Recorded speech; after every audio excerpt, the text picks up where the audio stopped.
Ya nosotros vimos esta película en el año 2019 y también observamos cómo la estructura económica que alimenta el bolsillo del régimen quedó intacta, porque esto que pasó el 28 de julio ocurrió en mayo del 2018 y fueron los Estados Unidos y la Comunidad Europea, el Parlamento Europeo, los que dijeron no vamos a reconocer a Nicolás Maduro.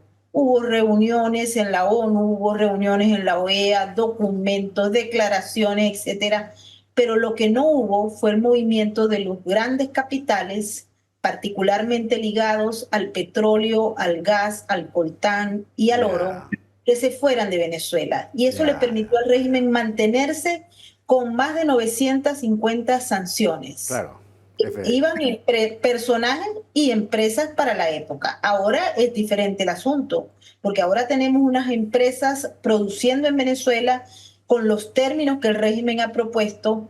Una persona que participó en una votación el 28, nosotros hablamos de Aprobaron esto, la no eran unas renuncia elecciones, era una votación. la Él entró a ganó la embajada de ahora en España. España Sí. bajo la protección de Pedro Foto. Sánchez, que no podía ser peor porque allá hay un personaje que sirve de canciller del régimen y es Rodríguez Zapatero. Exacto. Toda esta historia la vimos ya, la vivimos, y vale la pena destacar también que hay un país que está trabajando en las sombras siempre con un gran lobby que es Cuba, y hemos visto cómo se están moviendo de una manera sorprendente.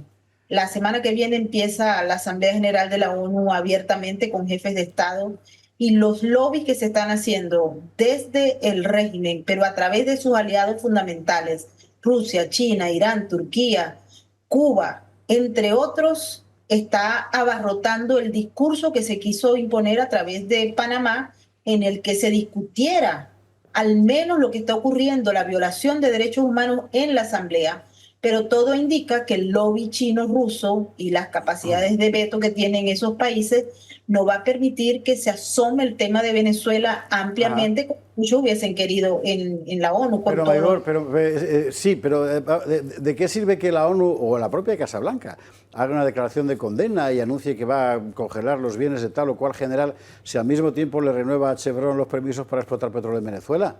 Quiero decir, no al final es de una solamente hipocresía descomunal.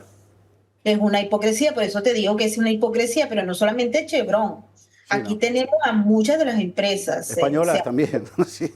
Está Repsol, está Eni, están las grandes transnacionales del petróleo sacando gas y petróleo y pagándole al régimen para operar en esas empresas mixtas que se crearon justamente para capitalizar las inversiones Ahí extranjeras. está, claro.